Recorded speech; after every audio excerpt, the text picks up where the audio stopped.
Hey everyone, I'm Monica Santhanum and welcome to episode 3 of Keeping Up with the Capitol.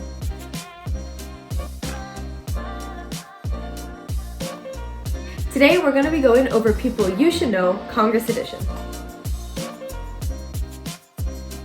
We're going to start with the House of Representatives. At the top of the House of Representatives, we have the Speaker of the House, followed by the Party Majority Leader, then the Party Minority Leader, the Majority Whip, and the Minority Whip. We already went over what the Speaker of the House does in episode 1, so be sure to check out that video to learn more about the role. Our Speaker of the House is Republican Kevin McCarthy. As we went over in the previous video, the majority party is the Republican Party, and our majority party leader is Republican Steve Scalise from Los Angeles. Our minority leader is Democrat Hakeem Jeffries from New York. The minority leader leads the minority party in floor debates and serves as the counterpart to the Speaker of the House. Next, we have the Majority Whip, who is Republican Tom Emmer from Minnesota, and our Minority Whip, who is Democrat Katherine Clark from Massachusetts.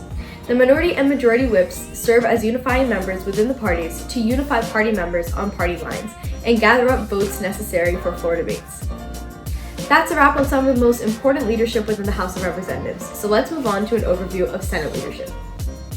The Senate has the President of the Senate, which is automatically designated to Vice President Democrat Kamala Harris. The President of the Senate doesn't get to vote on floor debates unless there's an even 50-50 split. In that case, the President of the Senate will serve as the tiebreaker vote. Underneath the President of the Senate, we have the Majority Party Leader, the Minority Party Leader, Majority Whip, and Minority Whip, similar to the House of Representatives. In the Senate, our majority party is the Democratic Party, so our majority leader is Democrat Chuck Schumer from New York, and our minority leader is Republican Mitch McConnell from Kentucky. The party leaders in the Senate lead their respective parties in the floor debates, similar to what they do in the House of Representatives. The majority and minority whips in the Senate have almost the exact same roles as the majority and minority whips in the House. Our majority whip is Democrat Richard Durbin from Illinois, and our minority whip is Republican John Thune from South Dakota. Now, I know this was a short video, but this was just meant to be a general overview of House and Senate leadership. Keep in mind, there's a lot more committee leaders in both the Senate and the House, so there's many more people we can cover, but for today, it's just an overview. Before we close out this video, I want to cover one last piece of information. If you've ever heard the phrase, the president's assembling his cabinet, you may have gotten it confused with Congress in the past, but let's make it clear now.